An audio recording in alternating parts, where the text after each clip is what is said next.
काशीखंड अंतिम भाग 6वा. अध्याय 67 ते शेवटचा अध्याय 80. काशीखंड भाग 6वा. अध्याय 67. दक्षयज्ञाची कथा. अगस्त्याने विचारले की दक्षाने काशीमध्ये दक्षेश्वर नावाचे लिंग स्थापन केले आहे. त्या दक्षाने शंकराची निंदा केली होती आणि नंतर शिव आराधना काशीत येऊन केली असे ऐकले आहे. ती कथा संपूर्ण सांगाल का? तेव्हा स्कंदकुमार भगवान कार्तिकेय म्हणाले की ब्रह्मदेवाचे 7 पुत्र सृष्टीचे आद्य ऋषी आहेत ना, त्यातीलच दक्ष हा एक आहे. ब्रह्मदेवाच्या अंगठ्यापासून दक्षाचा जन्म झाला.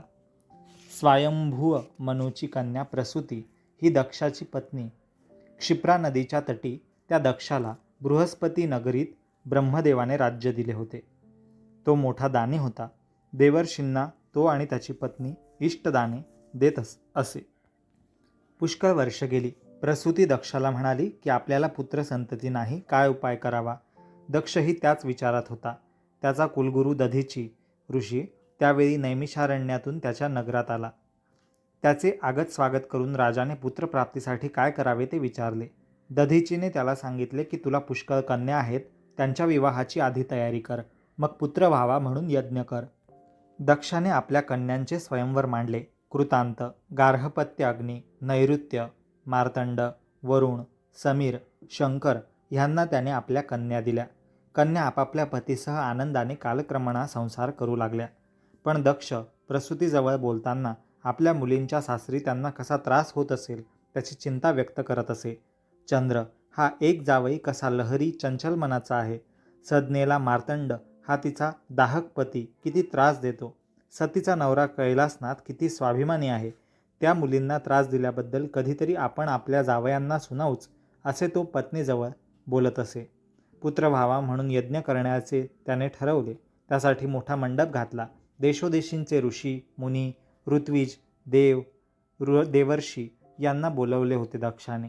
ज्यावेळी यज्ञाला आरंभ केला त्यावेळी वसिष्ठ आदी ऋषी मंत्र म्हणून आहुती देऊ लागले. दक्षाने सर्व मंडपात लक्ष टाकले. तो सर्व जामात आलेले दिसले, जावई त्याचे. शंकरही येऊन बसला होता, पण सती मात्र कुठेच दिसेना. दक्षाला राग आला. तो सर्व देवांना उद्देशून म्हणाला की देव हो, आपली पत्नी घरी ठेवून कोणी यज्ञ कार्याला येतात का?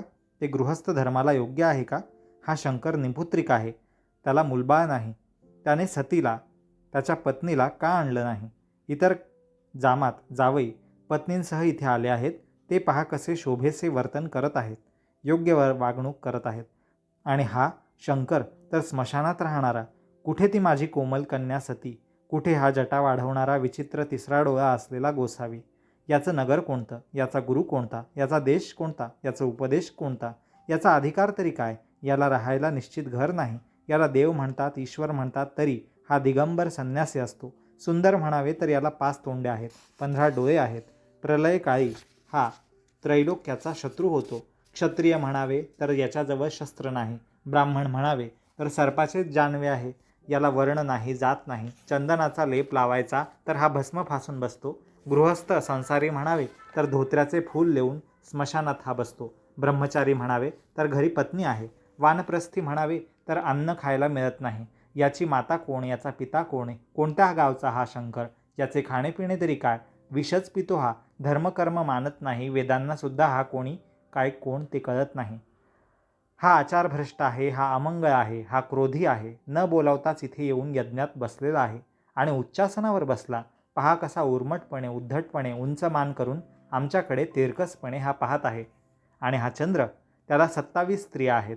आमचा मान हा जावई चंद्र ठेवत नाही.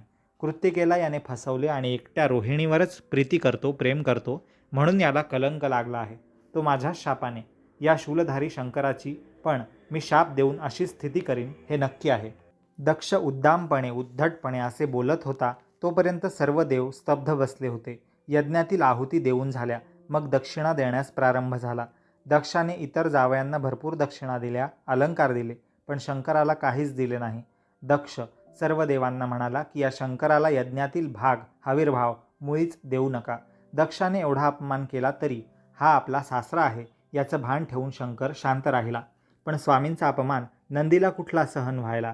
तो पुढे झाला नंदी आणि दक्षाची निंदा नंदी करू लागला. नंदीने दक्षाला शाप दिला की हे दक्षा, तू त्रैलोक्याच्या स्वामीची, माझ्या स्वामीची, महादेवाची निंदा केलीस. तुझं मस्तक पडेल. सहस्त्र वर्ष, 1000 वर्ष तू भूमीवर प्रेतरूप होऊन पडशील.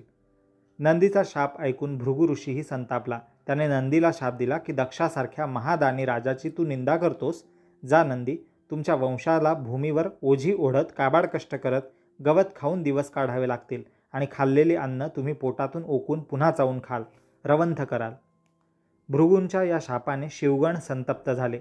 त्यांनी भृगूला आणि दक्षाला उलट आणखी एक शाप दिला की तुझे हे शाप वचन बोलणारे तोंड आम्ही फोडून टाकू, या दक्षाच्या रक्ताची आहुती घालून यज्ञ पूर्ण करू, असे शिवगण म्हणाले.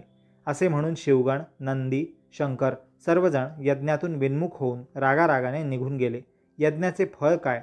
दक्षाला देव म्हणाले की दक्षा, तुला 2000 पुत्र होतील, पण ते तुला सुख न देता दुःखास मात्र कारण होतील.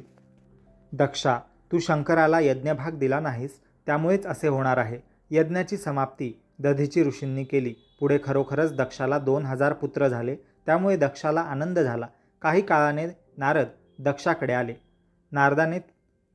दक्षाने नारदाला आपल्या पुत्रांना मंत्रोपदेश करून राज्यास योग्य करण्याची विनंती केली. राज्य चालवण्यासाठी मुलांना शिकवण द्या, अशी विनंती दक्षाने नारदांना केली. पण नारदाने दक्षांच्या मुलांना मंत्र असा दिला की त्यांचे लक्षच संसारातून उडाले आणि ते तपश्चर्या करण्यासाठी ब्रह्मारण्यात निघून गेले. दक्षाला हे कळले तेव्हा त्याला फारच दुःख आणि क्रोध उत्पन्न होऊन नारदाला दक्षाने शाप दिला की हे नारदा, तू कपट करून माझ्या पुत्रांना देशोदेशी भटकायला लावले, संन्यास घ्यायला लावला, त्यांना संन्यासी केलेस. नारदा, जा, तू पण कुठेही स्थिर न राहता सतत त्रैलोक्यात हिंडत राहशील. नारदांनी तो शाप आनंदाने स्वीकारला. दक्षाने पुन्हा पुत्रप्राप्तीसाठी काही काळाने यज्ञ करायचे ठरवले. पण त्याने असे सर्वांना सांगितले की जेव्हा जेव्हा शंकर आणि त्याचे गण येतात तेव्हा तेव्हा यज्ञात बखेडे होतात, अडथळे येतात. यावेळी आपण शंकराला आणि सतीला बोलवायचेच नाही. शंकराला बोलावले नाही तर यज्ञ व्यर्थ जाईल, असे काही देवांनी त्याला सांगितले. पण दक्षाचा निर्णय ठाम झाला होता. विष्णूनेही दक्षाला शिवशंकरांना बोलवण्यास सांगितले, पण व्यर्थ. इति शुभम. ओम नमः शिवाय. पुढील अध्याय 68. दुसऱ्या दक्षयज्ञात सतीचा अपमान आणि आत्मदहन ही कथा. अगस्त्य मुनींना कथा सांगताना पुढे स्कंद म्हणजेच स्वामी कार्तिकेय म्हणाला की दक्षाच्या यज्ञासाठी सर्व देव आपापल्या स्त्रियांसहित आले. सप्तर्षी आले, कश्यप आणि त्याच्या 13 स्त्रिया, सप्तर्षीच्या स्त्रिया, अग्नी, वायू इत्यादी देव सर्वजण आले. पण शंकराला मात्र बोलावणे पाठवलेच नव्हते. भृगूने दक्षाला यज्ञ दीक्षा दिली. यज्ञमंडप दिव्य वैभवाने भरून गेला होता. अग्नीत आहुती घालण्यास सुरुवात झाली, पण हुताशन मात्र शंकरांना तेथे पाचारण नसल्यामुळे आहुती घेईना. हुताशन म्हणजे अग्निदेवता. नारदांना जेव्हा दक्षाचा यज्ञ चालू झाल्याचं कळलं तेव्हा पूर्वीचे शिव दक्ष वैर भांडण त्यांना आठवलं. नारद कैलासात गेले तेव्हा शंकर निरंजन वनात गेला होता. तेव्हा सतीने नारदांना नमस्कार करून विचारले की यावे. नारद मुने, काय विशेष? इथे कैलासात कसे येणे केले? सतीकडे आशीर्वादपूर्व पाहून नारद म्हणाले की विशेष आहे म्हणूनच आलो देवी माते. नैमिषारण्यात गेलो होतो. तुझ्या माहेरी तुझ्या सगळ्या बहिणी गेल्या आहेत. यज्ञ चालू झाला आहे. पुत्रप्राप्तीसाठी तुझ्या पित्याने आणि प्रसूती मातेने, तुझ्या आईने यज्ञ सुरू केला आहे. पुन्हा तू कशी गेली नाहीस यज्ञात? भगवान शूलपाणी शंकरही तिथे दिसले नाहीत. बोलावणेच नाही की बोलावणे असून तुम्ही गेला नाहीत. तुझी माता मात्र तुझी फार आठवण काढते. एकटी सतीच नाही आली असे ती म्हणत होती, असं नारद म्हणाला. सतीच्या डोळ्यात हे ऐकून पाणी तरारले. मान फिरवून तिने ते टिपले. पुन्हा मन आवरून सती म्हणाली की हे देवर्षी नारद, काय सांगू, बाबा आमच्यावर नाराज आहेत. दक्ष हे माझे पिता आमच्यावर नाराज आहेत. मी आपण होऊन यांना वरलेले आहे. यांना माझा पती मानले आहे शंकरांना, पण आमच्याजवळ वैभव नाही. यांचे असे विचित्र योग ऐश्वर्य आहे. इतर देवांसारखे हे नाहीत. माझ्या तर मुळीच अधीन नाहीत. माझे हे काही ऐकत नाहीत. मागच्या वेळेस हे आदराने तिकडे गेले होते तेव्हा खूप शब्दाशब्दी झाली होती. मला जावेसे वाटते, पण अक्षत नाही, बोलावणे नाही. मी कशी जाऊ? नारद म्हणाले की देवी सती, माहेरी जायला बोलावण्याची वाट कशाला पाहावी? दक्ष पुन्हा कधी काही यज्ञ करील की नाही कोण जाणे. तू त्र्यंबकाला शंकराला घेऊन जाऊन ये. एवढे म्हणून नारद निघून गेले. त्यांचे काम झाले होते. सती शंकराच्या ध्यानाच्या जागी गेली. त्याने साहजिकच ध्यान विसर्जित केले. पाहतो तो सतीच्या डोळ्यात अश्रू चालले होते. हुंदकेही ती देत होती. जणू शंकराच्या भाळीचा चंद्र पाहून तिचे नेत्र हाच चंद्रकांतमणी द्रवला होता. शंकराने सतीला विचारलं प्रेमाने की का रडतेस? तेव्हा तिचं रुदन एकदम मोकळं झालं. ती मोठ्याने ओरडू लागली, रडू लागली. पण तिने कारण मात्र सांगितलं नाही. शंकराने तिला जवळ घेतलं, आश्वासन दिलं, नेत्र पुसले, हळूहळू कुरवाळले आणि विचारलं की मला सांग तरी प्रिये, कोणते दुःख वाटते तुला? शंकराच्या मनात आता क्रोध उत्पन्न होणार नाही असे वाटून तिने यज्ञाला माहेरी जाण्याची गोष्ट शंकराजवळ, तिच्या पतीजवळ भीतभीतच काढली. शंकर मृदू स्वरात कोमळपणे म्हणाला की प्रिये, निमंत्रणाशिवाय यज्ञाला जाऊ नये आणि जेथे आपला मान होणार नाहीये तेथे कशाला जावे? प्रापंचिक माणसांना कुणाशी कसे वागावे ते कळत नाहीत. सती म्हणाली की स्वामी, बोलावणे कशाला हवे? आपण तर घरचेच आहोत. आपण होऊन जाणारेच खरे सोयरे असतात, नातेवाईक असतात. सतीचं हे बोलणं ऐकून शंकर म्हणाला की प्रिये, तसे ज्ञान ज्यांना असेल त्यांच्याजवळ तसे वागायला हरकत नाही. पण दक्षाला तेवढी समज आहे का? आपण गेलो तर दक्ष जळफळेल, पुन्हा क्रोधाने काही बोलेल. माझा तर त्या दक्षाचे तोंड पुन्हा पहावेसे मला वाटत नाहीत. तेव्हा सती म्हणाली की स्वामी, मला तरी जायला आज्ञा द्यावी. माझ्या मनातून जावे असे फार वाटते आहे मला. पण तुमच्या शब्दाबाहेर मी नाही. तुमचे मन कठोर होऊ शकते. आईबाबांची माया तुम्हाला मिळालेलीच नाही. पण माझ्या मनाची तुम्हाला काय कल्पना? शंकर म्हणाला की बरं बरं, तू मायाचा आहेस आणि माहेरची माया उपजली आहे. जायचे तर जा तू, पण बरोबर नंदी, शृंगी आदी गणांना घेऊन जा. सती हो म्हणून निघाली. मनात चुटपुट होती, पण अनुज्ञा मिळाली म्हणून आनंद होता. शंकराने तिच्याकडे एकदा डोळे भरून पाहिले. ही गेली तर पुन्हा कधी भेटेल का असे त्याला वाटले. सुखाच्या जीवाची होळी करून घेईल ही, यज्ञात जाळून घेईल, हे भवितव्य शंकराला कळले होते. सती गणांसह दक्षाच्या बृहस्पतीपुराजवळ गेली. नंदी अप्रसन्नच होता. नंदीने अगदी क्षीण आणि रुग्ण शरीर धारण केले. तो आणि गण पुरात शिरले, पण यज्ञमंडपाबाहेरच थांबले. सती एकटीच आतमध्ये गेली. प्रसूती मातेने तिला पाहताच प्रेमाने पोटाशी धरले. मायलेकी प्रेमाने उमाळे येऊन रडल्या. आलीस का? मला वाटलेच होते. किती बरं वाटलं. असं म्हणत मातेने मुलीची वस्त्र, शंख, गुंजा इत्यादी भूषणं पाहिली. तिला आग्रहाने सोन्या मोत्यांचे हार आणि दागिने घालायला लावले. उंची वस्त्र दिले, रत्नभूषणं दिली. आपली कंकणं, बांगड्या तिच्या हातात घातली. बहिणींना सतीला क्षेमालिंगण देण्यास सांगितले, पण त्यांनी नाके मुरडली. गेरूच्या वस्त्रांचा रंग आमच्या वस्त्रांना लागेल म्हणून त्यांनी सतीच्या वस्त्रांची सतीसकट हेटाळणी केली. सतीचे मन ओशाळले. आपण आलो नसतो तर बरे झाले असते असे आता तिला संशय यायला लागला. त्यातच तिला तिच्या बहिणी शंकराच्या विचित्र वेश, स्वभाव आदींवरून आणि दारिद्र्यावरून टोचून बोलू लागल्या. त्यांची बोलणी सतीला असह्य झाली. ती खाली मान घालून यज्ञवेदीजवळ गेली, जिथे यज्ञ सुरू होता, आणि दीक्षा घेतल्यामुळे काहीच न बोलणाऱ्या मौन राखलेल्या दक्षासमोर क्रोधाने थरथर कापत ती उभी राहिली. मी इथे आले. तुम्ही सर्वांनी माझा आणि माझ्या पतीचा अपमान करता. यज्ञात रुद्राचा अंश नाहीये. कसा होणार सफळ तुमचा यज्ञ? या देवांनी मला तिरस्काराने पाहिले आहे. मी तुम्हाला दूषणास्पद वाटते का? माझे शरीर मी आता दग्ध करते. हा अपमान मला सहन होत नाही, असं रागारागाने सती बोलू लागली. पण दक्ष, तिचा पिता, काहीच बोलला नाही. तिच्याकडे पाहिले आणि पुन्हा यज्ञाग्नीच्या ज्वाळांकडे तो पाहत राहिला. सतीचे बोलणे ऐकताच आहुती घालणाऱ्यांचे हात थबकले होते, थांबले होते. मंडप गप्प झाला होता. कोणालाही बोलण्याचं धाडस होईना. 4-2 क्षण अत्यंत शांतता झाली आणि सतीने यज्ञवेदीच्या पूर्वेस योगासन घातले आणि एकदम तीव्र योगशक्तीने शरीरातूनच अग्नी निर्माण करून आपले स्वतःचे शरीर सती जाळून टाकू लागली. तेव्हा मात्र सर्वत्र हाय हाय असं ध्वनी उठू लागले, ओरडू लागले. नंदिकेश्वर मंडपात आवाज ऐकून प्रचंड रूप घेऊन घुसला. सर्व गणही आत घुसले. भैरवादिकांनी भूतांसह यज्ञाचा विध्वंस करण्यास प्रारंभ केला. सर्वत्र नासधूस झाली. एकच हलकल्लोळ उठला. भित्रे लोक पळू लागले. सापडले तेवढे भूतांनी त्रस्त केले. पण भृगूने मंत्र म्हणून अग्नी उत्पन्न केला आणि तो केसाळ भूतांची शरीरे जाळू लागला. तेव्हा नंदीने त्यांना घेऊन त्वरेने शंकराला सर्व प्रकार सांगण्यासाठी कैलासाची वाट धरली. इति शुभम. ओम नमः शिवाय. पुढील अध्याय 69. वीरभद्राकडून दक्षाचा वध आणि यज्ञविध्वंस कथा. कुमार कार्तिकेय गोष्ट सांगताना अगस्त्य मुनींना पुढे म्हणाला की नंदी आणि शिवगण जाण्यापूर्वीच नारद कैलासात गेला. शंकर ध्यानस्थच बसले होते. नारदाने टाळी वाजवली आणि शंकर जागृतीत आला. नारदाने दक्ष यज्ञात सतीने केलेले अग्निदिव्य शंकराला सांगितले. ते ऐकून शंकर अतिशय रागावला, क्रुद्ध झाला. त्याने प्रलय काळाच्या अग्नीलाच आवाहन केलं. नारदाने तो भयंकर वृत्तांत सांगताना स्वतःही आक्रोश केला, दुःख केलं आणि तू आता खरा जोगी झालास, आता मायापाश काहीच उरले नाहीत, असेही नारदाने शंकराला म्हटले. शंकराने तृतीय नेत्रातील अग्नी वन्ही जागृत केला. त्याच्या ज्वाळांनी आणि धुराने भाळीचा चंद्रमा काळवंडला आणि त्याचवेळी शिवाचे गण आणि नंदी सर्वजण वेगाने तिथे आले. कैलासात नारदाने सांगितले त्याचे प्रत्यंतर आले, अनुभव आला. आपल्या गणांची पोळलेले शरीर पाहून शंकर अत्यंत भडकला. त्याने जटा पिंजारल्या, एकदम गजांबर तोडून टाकले आणि रुंडमाळा तोडून टाकली. दाण पदघात करत तो तांडव करू लागला.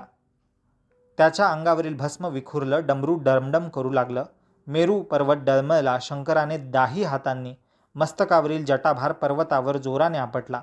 मेरूचे धैर्य गळून वसुमती धरेच्या पोटी गर्भसंभव झाला. जटांच्या आघाताने प्रचंड शब्द झाला. त्रैलोक्य थरथरू लागले. शंकराने तमोगुणाचा आश्रय घेऊन आपल्या तृतीय नेत्रातील अग्नीचा लोळ त्या ध्वनीशी मिसळला. त्यातून शंकरासारखाच भयंकर असा एक वीरपुरुष उत्पन्न झाला. चतुर्भुज म्हणजे 4 हात, महाक्रूर, शिवासारखेच सर्व स्वरूप असलेला त्या वीराला वीरभद्र असे नाव पुढे पडले.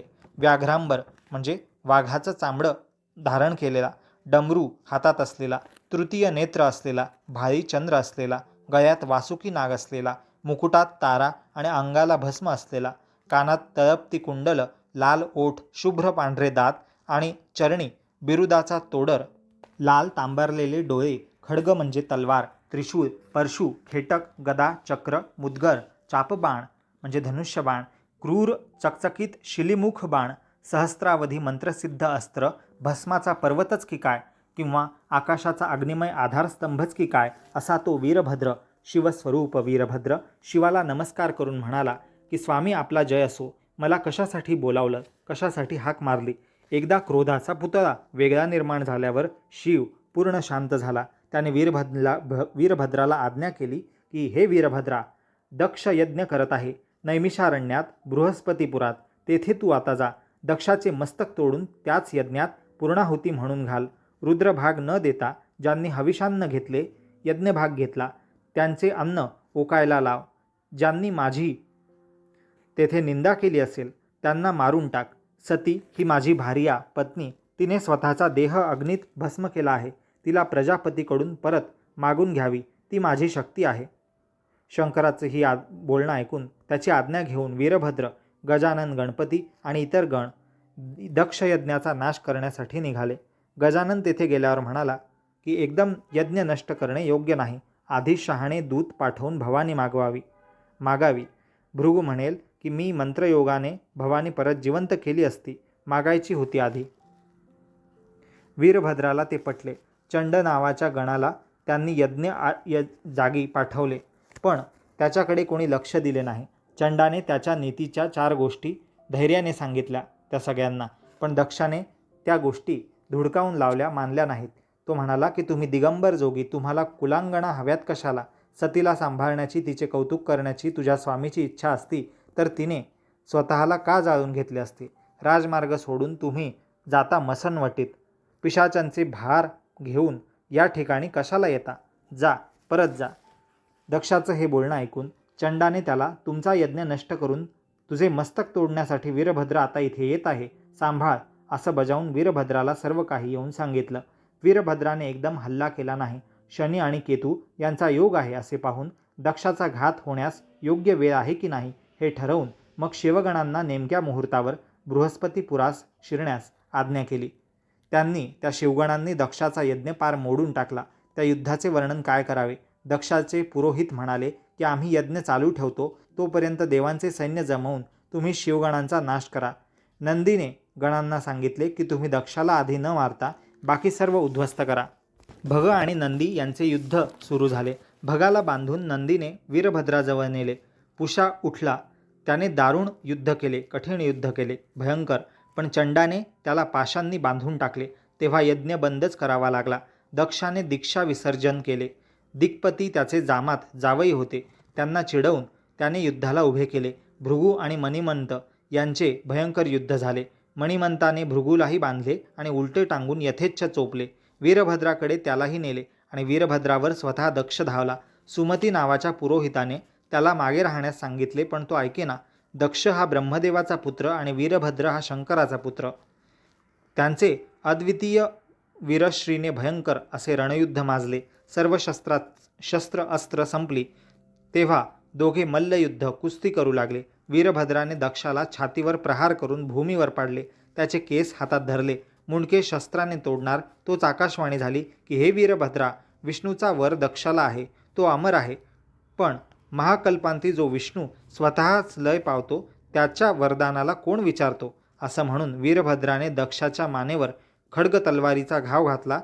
पण खड्ग त्या मानेवर बोथट झाले. तेव्हा सर्व जोर एकवटून वीरभद्राने त्या ओरडत असलेल्या दक्षाचे मस्तक 2 हातात गच्च धरून पिळवटून उचकटून काढले. वीरभद्राच्या हातात दक्षाचे मुंडके आले. रक्ताच्या चिळकांड्या उडल्या. सर्वत्र हाहाकार उडाला. सगळे घाबरले. दक्ष जामात, दक्षाचा जावई वरुण धावला. वरुण देवता आणि दक्षाचे रक्त घेऊन पळाला. तो आपल्या स्थानी गेला. रक्त ठिपकत आहे, पडत आहे असे दक्षमस्तक भयानक वीरभद्राने यज्ञवेदीत फेकून दिले.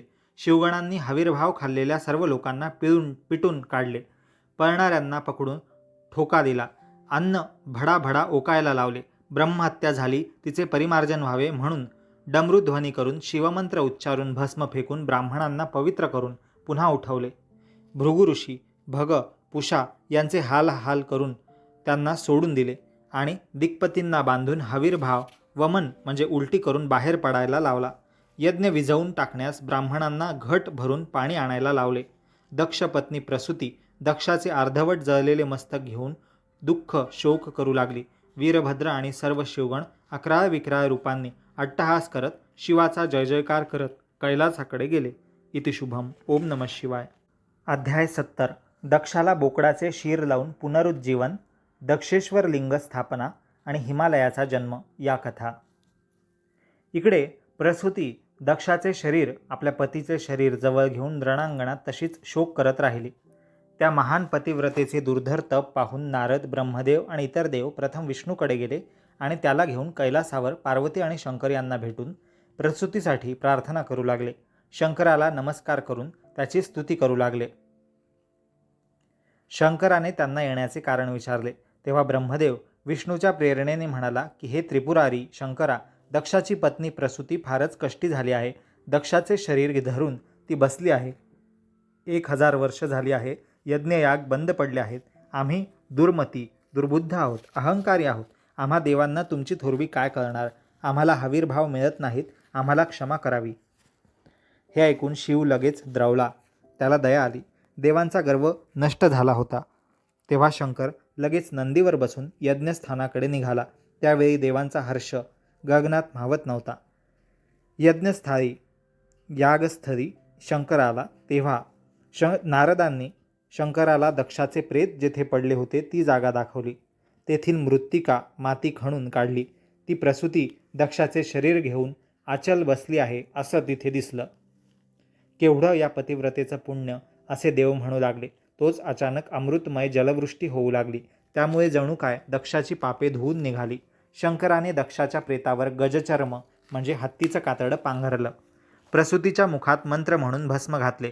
तेव्हा प्रसूती सचेतन झाली. लगेच तिला शिवदर्शन झाले आणि तिने शिवस्तुती करून चुडेदान मागितलं, सौभाग्यवान मागितलं.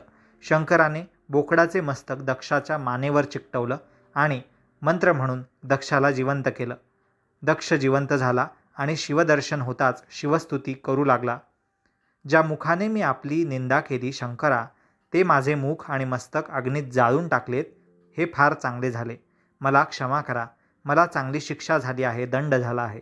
माझ्या यज्ञाची परंपरा तुटली होती ती आता पुढे चालू राहो हीच प्रार्थना. असं म्हणून बोकड चेहऱ्याचा तो दक्ष त्याने प्रसूतीसह शंकरासमोर साष्टांग नमस्कार केला. शंकराने दक्षाला आशीर्वाद दिला आणि देवांना स्वस्थानी जाण्यास अनुज्ञा दिली आणि स्वतः कैलासास प्रयाण केलं. ही कथा सांगून अगस्त्य मुनींना स्वामी कार्तिकेय म्हणाला की हे अगस्त्य मुनी, त्यानंतर दक्ष आणि प्रसूती वाराणसी काशी इथे आली. दक्षाने दक्षेश्वर हे शिवलिंग स्थापन केले आणि 5000 वर्ष तपश्चर्या केली. तेव्हा शंकर प्रसन्न झाला.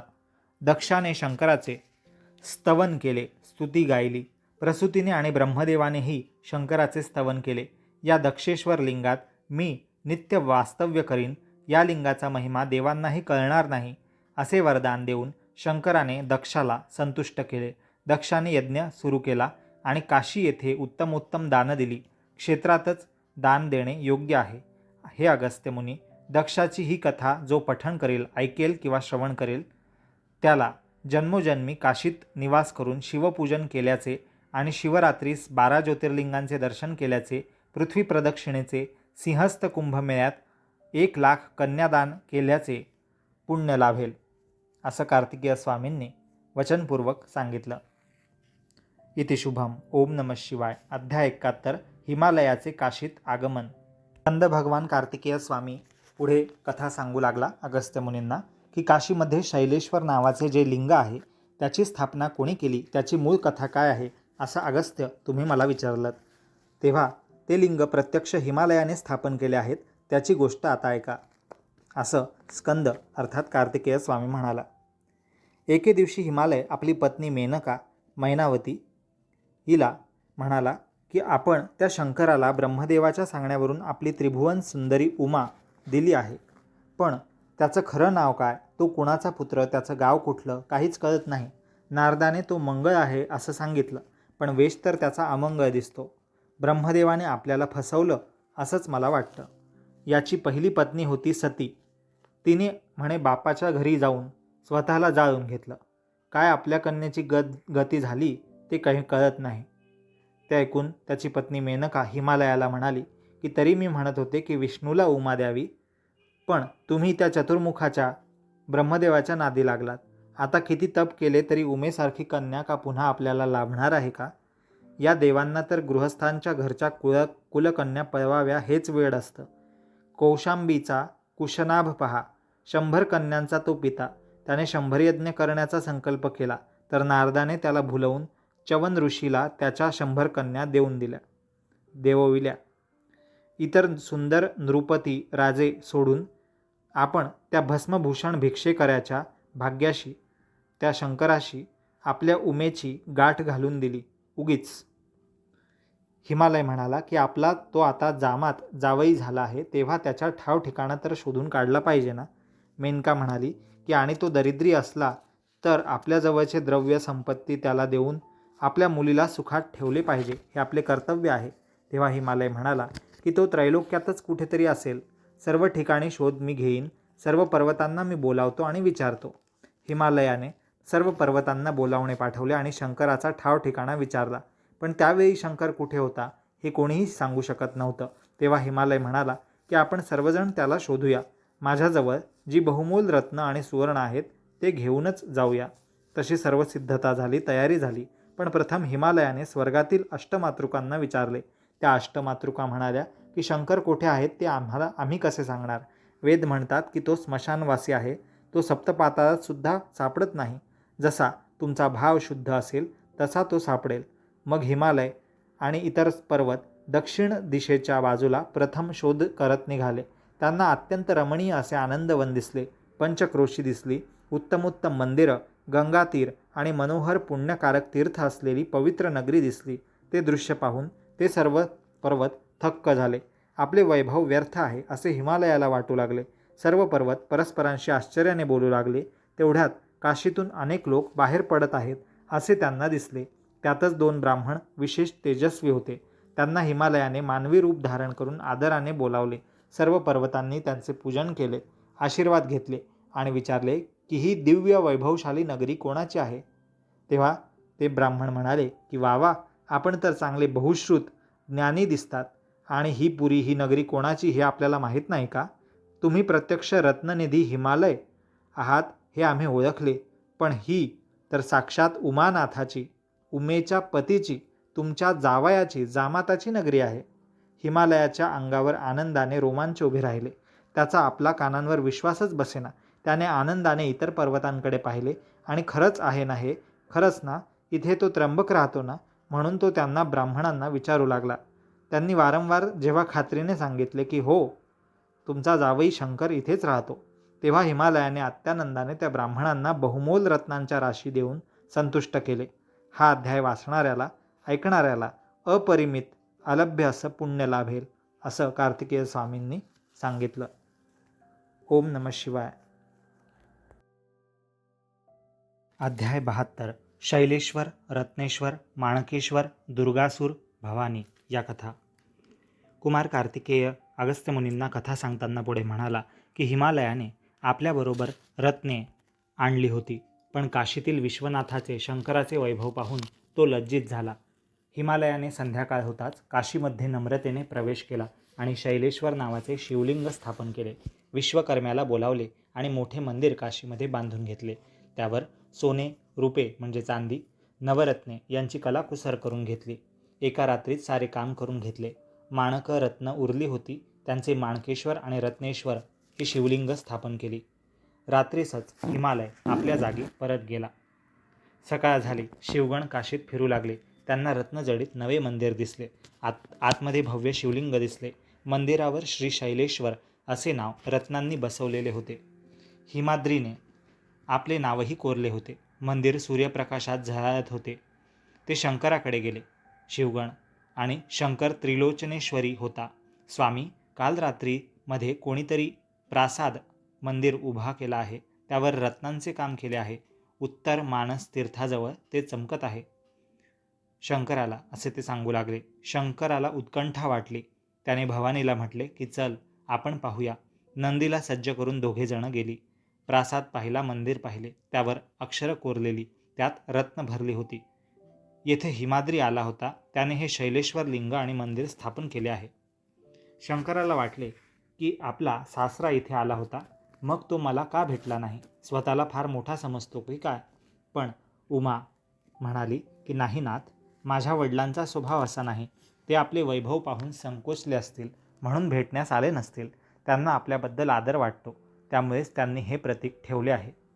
मग शिवाने हसून समाधान दाखवले आणि उमा म्हणाली की या शैलेश्वराला वरदान द्यावे. शिवशंकर म्हणाला की लंबोदरा, शैलादिगणांनो, तुम्ही साक्ष आहात. मी या शैलेश्वराला असे वरदान देतो की देशांतरी असूनही, दुसऱ्या ठिकाणी राहत असूनही किंवा गेलेला असूनही जो याचे स्मरण करेल, या शैलेश्वराचे, त्याला त्रिविध 3 प्रकारच्या तापांपासून, आधिदैविक, अधिभौतिक, आध्यात्मिक तापापासून, त्रासापासून मुक्ती मिळेल. पृथ्वी, अंतरिक्ष, स्वर्ग, पाताळ सर्वत्र असणाऱ्या पंचमहाभूतांची म्हणजे 5 तत्वांची, तारांगणांची शक्ती या शिवलिंगाच्या आधारानेच असेल.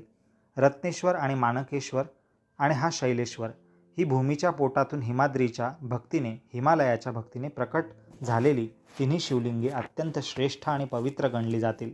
आम्ही दोघे, मी आणि ही भवानी, गुप्तरूपाने शैलेश्वरातच निवास करणार आहोत, असे म्हणून शिवभवानी या शिवलिंगात गुप्त झाली. ही कथा सांगून कुमार कार्तिकेय अगस्त्य मुनींना पुढे म्हणाला की हे अगस्त्य मुनी, हे तुझ्या प्रश्नाचे उत्तर. आता आणखी काय प्रश्न आहेत तुझे? अगस्त्य मुनी म्हणाला की काशीमध्ये दुर्गा भवानी मंदिराची स्थापना कशी झाली? कुमार कार्तिकेय म्हणाला की ऐक. हिरण्याक्ष पुत्र म्हणजे हिरण्याक्षाचा मुलगा रौरव याचा मुलगा दुर्गासूर म्हणून होता. त्याने उग्र तपश्चर्या केली. ब्रह्मदेवाने त्याला त्रिभुवनात कोणीही वीर तुला हरवू शकणार नाही, केवळ स्त्रीपासून मात्र तुझा पराभव होऊ शकेल असे वरदान दिले होते. त्यामुळे तो दुर्गासूर उन्मत्त झाला, माजला. त्याने सर्व दैत्यांचे सैन्य जमवले.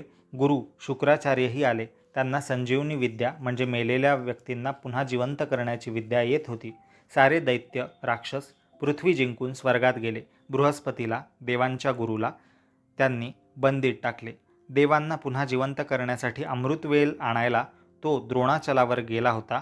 तेव्हाच दैत्यांनी बृहस्पतीला पकडून नेले. देवांना ते कळले. यम, वरुण देवता, कुबेर, चंद्र, सूर्य, मारुत, दिक्पती, अग्नी, इंद्र, ऐरावत, जयंत सर्व देवांचा दैत्यांनी पराभव केला. त्रिभुवन जिंकले, पण काशी नगरी तशीच राहिली. ब्रह्मा, विष्णू आणि शंकर या तिघांनाही जिंकून स्वतः त्रैलोक्याचा अधिपती व्हावे असे दुर्गासुराला वाटत होते. दैत्य म्हणाले की हे दुर्गासुरा, तुला भिवून ब्रह्मा आणि विष्णू काशीतच लपले असतील. आपण आता काशी जिंकून घेऊ. त्यामुळे तिथे सर्व दैत्यवीर एकवटले, पृथ्वीवर उतरले. काशीला त्यांनी चहूबाजूंनी वेढा घातला. ऋषीमुनींचे आश्रम त्यांनी मोडून टाकले, त्यांचा छळ केला. काशीमध्ये सर्व देव शंकराजवळ शरण येऊन जमले.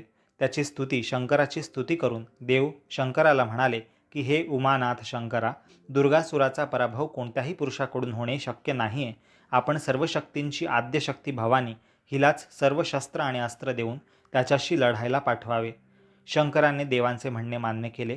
देवी भवानीनेही वीरवेश आणि सर्व शस्त्र अस्त्र धारण केली आणि आपल्या सर्व योगिनी, कालरात्री, चामुंडा, यक्षिणी यांचे भयंकर स्त्री देवी सैन्य जमवले आणि ती देवी पंचक्रोशीजवळ दुर्गासुराचा निपात करण्यास सज्ज झाली. इति शुभम. ओम नमः शिवाय. पुढील अध्याय 73. दुर्गासुर वध, भवानीला वरदान, भवानी मंदिर स्थापना आणि नवरात्री इत्यादी कथा. कार्तिकेय स्वामी अगस्त्य मुनींना पुढे कथा सांगत होता. भवानीने कालरात्रीला दूती म्हणून प्रथम दैत्यांकडे दूत म्हणून पाठवले. शुक्राचार्य दैत्य सभेत बसले होते. कालरात्री आणि इतर विकट यक्षिणी तिथे गेल्या. तुम्ही सुज्ञपणाने या काशी क्षेत्रातून माघारी जा. जेथे काशी नसेल अशा ब्रह्मांडात जाऊन सुखाने राहा. नाहीतर भवानीला शरण जा. तुम्ही इतर देव जिंकलेत तरी शिव आणि काशी क्षेत्र अविनाशी आहे, कधीही नष्ट होणार नाही. ते तुम्ही जिंकू शकत नाहीत. शंकरच तुमचा नाश करील. त्याची शक्ती, सर्व शस्त्रास्त्रे आणि सर्व शक्ती विभूती यासह तुमच्यावर धावून येईल. मरण टाळायचे असेल तर बऱ्या बोलाने इथून पळा, असा देवींचा संदेश तिने दुर्गासूर आणि शुक्रगुरू यांना कळवला. पण दुर्गासुराने तिचा धिक्कार केला आणि असुरांना एकदम सर्व यक्षिणींना पकडण्यास सांगितले. पण कालरात्री चंडा, चामुंडा, प्रेतयानी आदी यक्षिणी योगिनींपुढे राक्षसांचा चटकन पराभव झाला. आणखी युद्ध न करता त्या भवानीकडे परत गेल्या आणि देवीला त्यांनी सारा प्रकार सांगितला. मग भवानीने संतप्त होऊन, रागावून लक्ष कोट्यावधी यक्षिणींचा सेनासागर घेऊन एकदम दुर्गासुराच्या दैत्यसेनेवर जोरदार चढाई केली. शुक्राचार्य मात्र जे दैत्य रणात पडत होते त्यांना पुन्हा जिवंत करत होता. ते पाहून कोटराक्षी देवीने शिवाच्या तृतीय नेत्रात उत्पन्न झालेल्या क्रोधशक्तीने शुक्राचार्याला अपवित्र करून त्याचा मंत्र चालेनासा केला. गर्जना करत दुर्गासूर भवानीवर धावून आला. देवीने रौद्र रूप धारण केले होते. त्या असुराची निंदा करून त्याच्यावर अनेक हातातील अनेक शस्त्रांचा मारा सुरू केला. दुर्गासुराने अत्यंत त्वेषाने युद्ध केले, पण भवानीने त्रिशूळाने त्याची मानच तोडली. त्रिशूळाच्या दोन बाजूच्या तीक्ष्ण टोकांनी त्याचे दोन्ही बाहूसुद्धा, खांदेसुद्धा तुटून भूमीवर पडले. जिकडे तिकडे जय भवानी, जय माते, जय शक्ती असे जय जयकार त्रैलोक्यातून देवांकडून होऊ लागले. रणभूमीवरून असुरांच्या रक्ताची नदीच वाहू लागली. गिधाडे, लांडगे आदी हिंस्र प्राणी रणात शिरून रक्तावर ताव मारू लागले. भैरव मुख्य पिशाचे नाचू लागली. देवांना भवानीने बंदीतून सोडवले. देवांनी तिची उत्तम शब्दांनी प्रशंसा केली, स्तुती केली. शंकराने प्रसन्न होऊन भवानीला वरदान देऊ केलं. भवानी म्हणाली की माझी तुमच्या ठाई अशीच भक्ती राहू दे, आणखी मला काही नको. तेव्हा शिवशंकर म्हणाला की तू यापुढे दुर्गा आणि अन्नपूर्णा या नावांनी पूजनीय होशील. अश्विन महिन्यातील पहिल्या 9 अहोरात्रात तू युद्ध केले आहेस आणि दुर्गासुराला मारले आहेस. या 9 दिवसांना नवरात्री म्हणून लोक संबोधतील. जे भक्त 8 अहोरात्र उपवास करून नवमीच्या दिवशी यज्ञ करून तुला आणि ब्राह्मणांना प्रसाद देऊन, नैवेद्य देऊन तृप्त करतील, त्यांचे मनोरथ तू पूर्ण करशील. महामंत्र सप्तशतीने जे तुझे अर्चना करतील, पूजा करतील, ते भक्त सिद्धी पावतील. सर्व भूतांवर तुझा अधिकार चालेल. मंत्र, यंत्र आणि तंत्र यांची तुझ्या कृपेनेच सिद्धी होईल. हा आशीर्वाद भवानीने स्वीकारला. साक्षी विनायकाप्रमाणेच शंकराने दक्षिण मानस तीर्थाजवळ दुर्गा भवानीची स्थापना केली आणि त्यानंतर सर्व देव, इंद्र, बृहस्पती यांनी त्रैलोक्यात, प्राणिमात्रात आणि अचल सृष्टीत शक्तिरूपाने वास करणाऱ्या भवानीची मंगल नामस्मरणे करून स्तुती केली, स्तवन गायली. देवी विश्वबीजे दैत्यदहनी दोषनाशिनी विकटाननी हिमाद्रिजे सीते दाक्षायणी वाराही भामिने सिंहिके कालरात्री भद्रकाली त्रिपदे प्रसन्ने विजये कामने भवानी तू स्थूळ आहेस, तू दिव्य आहेस. शंकर हा बीज आणि तू बीजांकुर आहेस. तो सुवर्ण तर तू अलंकार आहेस. तू कमळकळी तो सुगंध आहे. तो नवनीत म्हणजे दही तर तू घृत म्हणजे तूप आहेस. तो शिवशंकर योग आकाश आहे आणि तू नक्षत्राभास आहेस. तो शिवशंकर जळ आहे आणि तू भवानी तरंग आहेस. तो तेज तू ज्योती, तो पृथ्वी तू मेरू, तो चंद्र तू कुमुदिनी, तो चैतन्य तू चित्तवृत्ती. तो आणि तू यात द्वैत वेगळेपणा नाही, एकत्व भाव आहे आणि एकटा एक तो तुझ्याविना नाहीच राहत. तो सूर्य तू किरण, तो वसंत तू वल्लरी, तो पंचमस्वर तू श्रुती, तो प्रकाश तू दर्पण आरसा, तो आकाश तू घट किंवा मठ, तो निराकार तू साकार, तो गुणातीत म्हणजे गुणांच्या पलीकडचा त्रिगुणांच्या पलीकडचा आणि तू गुणमयी. अशी सर्व देवांनी तिची स्तुती केली. बृहस्पतीही सर्व देव यांच्यासहित त्या शक्तीच्या पाया पडले आणि स्वस्थानी गेले. हा अध्याय पठण श्रवण केल्यास ऐकल्यास भवानीचे दर्शन होऊन घरात नेहमी शुभ होईल. काशीमधील त्या दुर्गा भवानीची आश्विनातील नवरात्रात नेहमी भक्तांकडून पूजा होत असते. अशी दुर्गा भवानीच्या अवताराची कथा आणि मंदिर स्थापनेची कथा कार्तिकेय स्वामींनी अगस्त्य मुनींना आणि आपल्यालाही ऐकवली. इति शुभम. ओम नमः शिवाय. अध्याय 74. व्यासकृत शिवनिंदा, व्यासांचे काशीत हाल, शिवाचा शाप आणि गयासुराला वरदान इत्यादी कथा. कुमार कार्तिकेयाला अगस्त्य मुनींनी प्रश्न केला की साक्षात विष्णुरूप असा पराशर पुत्र व्यास, त्याने 4 वेदांची संहिता केली, 18 पुराणं रचली, त्याला काशीत राहूनही प्रचिती अनुभव आला नाही असे ऐकले आहे. व्यासाचा एवढा काय अपराध झाला होता? तेव्हा स्कंद कार्तिकेय स्वामी म्हणाला की हे अगस्त्य मुनी ऐक, शिवच परमेश्वर असून तो निर्गुण आहे. त्याच्या इच्छेने इच्छेचे अंकुर असे ब्रह्मा आणि विष्णू हे त्याहून विभक्त वेगळे नसतात. हे वेदांनी मान्य केलेले सिद्धांत मनाशी धरून 88,000 ऋषी ब्रह्मचिंतनात नेहमी मग्न असतात. पण व्यासाने ते अव्हेरून नाकारून शंकराची निंदा केली. पण ती कथाच आता तू ऐक. आनंदवनापासून 7,000 योजन इतकं दूर अंतरावर बद्रिका नावाचं जे अरण्य आहे, त्या जंगलात तिथे हजारो मुनी तपश्चर्या करत असतात. व्यासमुनी एकदा तिथे गेला असता सर्वांनी त्याला उच्चासनावर बसवून त्याचे पूजन केले. व्यास त्यावेळी म्हणाला की तुम्ही ह्या रुद्राक्षांच्या माळा काढून टाका, त्रिपुंड्र लावता भस्म तो काढून टाका, शिवाची पूजा करू नका, नारायण हाच साक्षात ब्रह्म आहे, तुळशीमाळा आणि गोपीचंदन यांचा तुम्ही येथून पुढे स्वीकार करा, विष्णूचीच आता आराधना करा. 4 वेदांचे रहस्य मला समजले आहे, तो विष्णूच मुख्य आहे. त्याचे हे बोलणे, व्यासाचे हे बोलणे विपरीत होते. हरिहरांमध्ये भेदच नाही. ऋषींना तर ते ऐकून मूर्छा आल्या, ते बेशुद्ध झाले. मार्कंडेय इत्यादी ऋषींनी व्यासाला निर्धारपूर्वक शिवमहिमा सांगितला. पण व्यास म्हणाला की विष्णूची भक्ती करूनच मुक्ती मिळते, शिवभक्ती नव्हे. बकदाल्भ्य ऋषी म्हणाला की हे व्यासा, तू मुक्तीस्थळाहून लिखित पत्र आण, मग आम्ही विष्णूची भक्ती करू. व्यास प्रतिज्ञा करून काशीमध्ये गेला.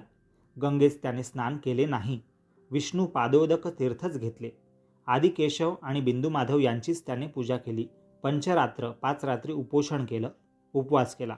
इकडे शिवाने भवानीला, नंदीला आणि सर्व गणांना सांगून ठेवले होते की शिवनिंदक कोणी असला तर त्याला काशीमध्ये अन्नपाणी मिळू नये, त्याला कोणी भिक्षा घालू नये.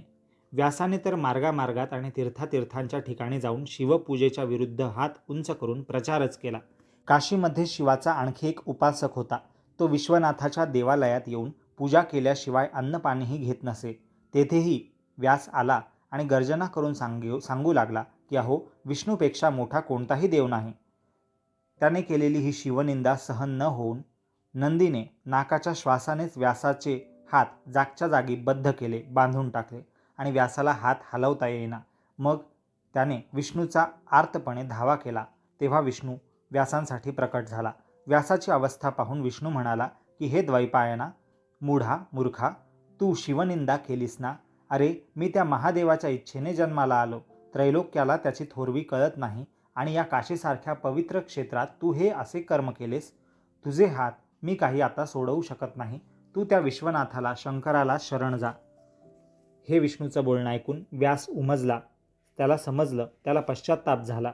त्याची चूक त्याला समजली. त्याने शंकराची क्षमा मागितली.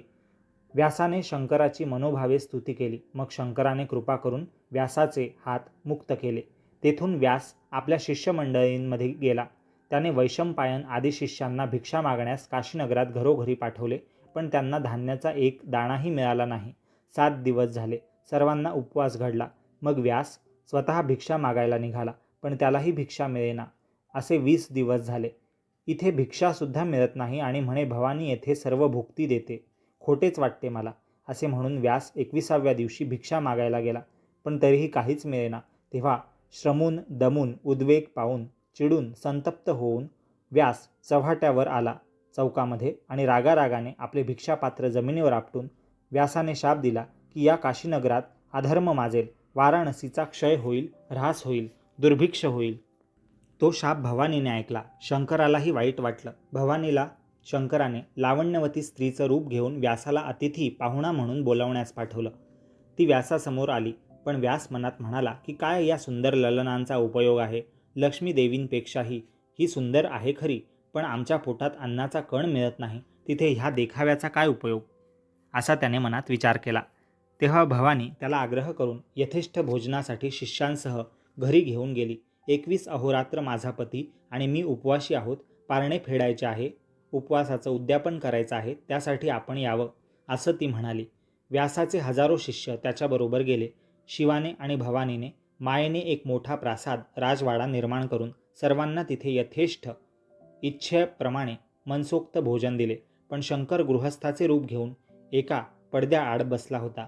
अतिथीचे भोजन झाल्यावर त्याने नम्रतेने आपल्या काही जिज्ञासा, तुम्ही महाज्ञानी आहात असे ऐकले आहे, माझी शंका दूर करावी, असे बोलून व्यासाला जिज्ञासा प्रश्न विचारले. सर्व वेदांचा अर्थ आणि सर्व शास्त्र मी जाणतो, अशा वल्गना करून व्यास आणखी प्रश्न विचारण्यास सांगू लागला. तेव्हा गृहस्थाश्रमाच्या रूपात असणारा शंकर त्याने विचारले. शंकराने व्यासांना विचारले की हे व्यासमुनी, विनाकारण विनादोष कोणाला शाप दिला तर त्याचा काय परिणाम होतो. व्यासाने शास्त्रमत आणि दृष्टांत उदाहरण सांगून म्हटले की असा शाप उलटून त्यालाच भोगावा लागतो. शंकराने 3 वेळा त्याच प्रश्नाचे तेच उत्तर त्याच्याकडून मिळवले आणि खात्री करून घेतली आणि मग शंकर म्हणाला की हे व्यासा, काशीचा दोष नसतानाही तू व्यर्थ शाप दिलास, वेदश्रुतींची निंदा केलीस, हरिहरांमध्ये तू भेद केलास, विष्णू आणि शंकरात भेदभाव केलास. तुलाच हा तुझा शाप भोगावा लागेल. कल्पपर्यंत तू मंदाकिनीच्या पूर्वतीरावर अपवित्र स्थळी गर्दभ म्हणजे गाढव होऊन, अनाचारी होऊन राहशील.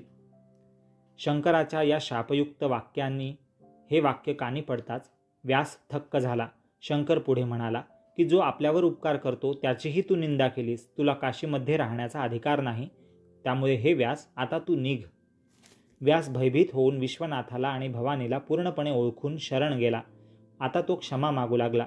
भवानीने तरी कृपा करावी म्हणून करुणा भाकू लागला, पण भवानी म्हणाली की भगवान शूलपाणी शंकर यांची आणि पर्यायाने माझीही तू निंदाच केलीस. तुला क्षमा नाही, काशीतून तुला बाहेरच जावे लागेल.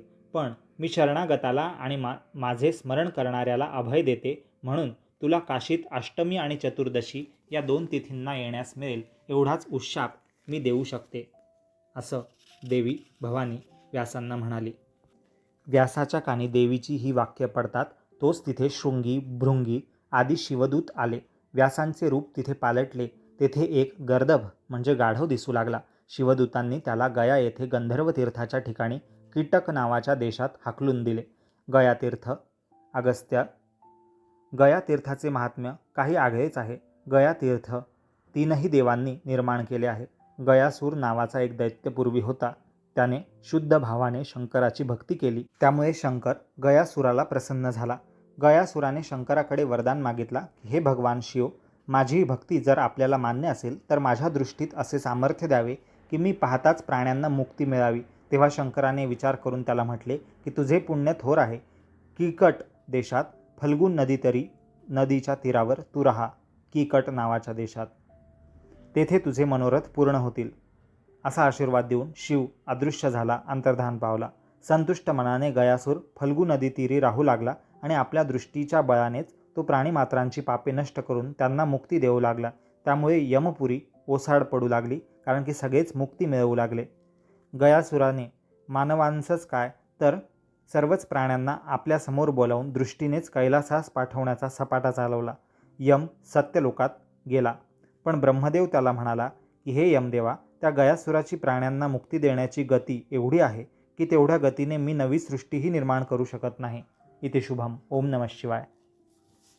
अध्याय 75. गयासुराची आहुती, गयातीर्थ, धर्मेश्वर आणि इतर लिंगांचे महात्म्य या कथा.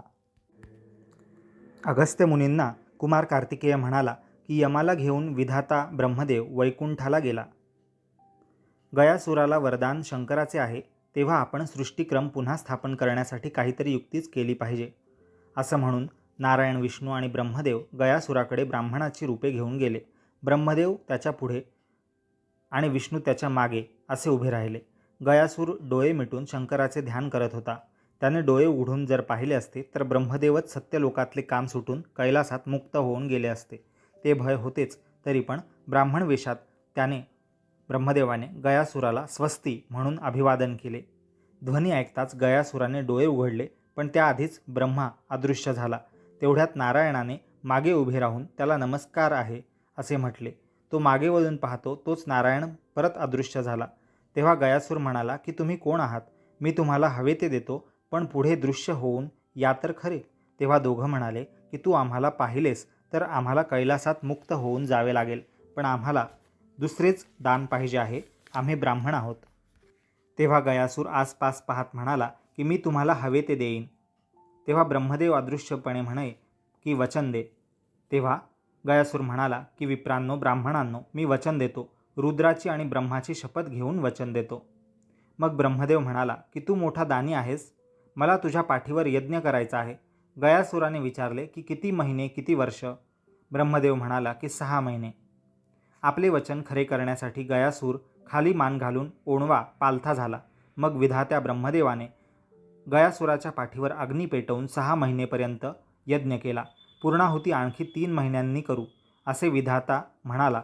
तेव्हा प्रत्यक्ष ब्रह्माच यज्ञ करत आहे एवढे ज्ञान प्राप्त झालेला गयासूर म्हणाला की माझे शरीर तुमच्या कारणी येते, हे माझे परमभाग्यच आहे. आणि गयासुराने आपले मस्तकच पूर्णाहुती म्हणून देऊ केले. विष्णूने त्यावेळी गयासुराला वरदान दिला की हे गयासुरा, तुझे नाव या फल्गु तीर्थाला मिळेल. हरी म्हणजे विष्णू आणि विधाता म्हणजे ब्रह्मदेव त्याला म्हणाले की हे गयासुरा, जेथे तू ही आपली आहुती देत आहेस तेथे जो पिंडदान देईल त्याचे सर्व पूर्वज पावन होऊन वैकुंठाला जातील. हरिपदाहून गयातीर्थ महत्त्वाचे ठरेल. समसंख्येत जो येथे शमीपत्र अर्पण करेल त्याची 7 गोत्रे उद्धरून जातील. असा वरदान देऊन विष्णूने आपला पाय गयासुराच्या मानेवर दिला आणि त्यामुळे त्याचे मस्तक तुटून तेही त्या अग्नीत यज्ञकुंडात हवन केले. अशी थोरवी या गयातीर्थाची गयासुराची आहे. ही कथा कुमार कार्तिकेयाने सांगितली. कुमाराला त्यानंतर अगस्त्य मुनींनी काशीमधील इतर शिवलिंगांची कथा विचारली.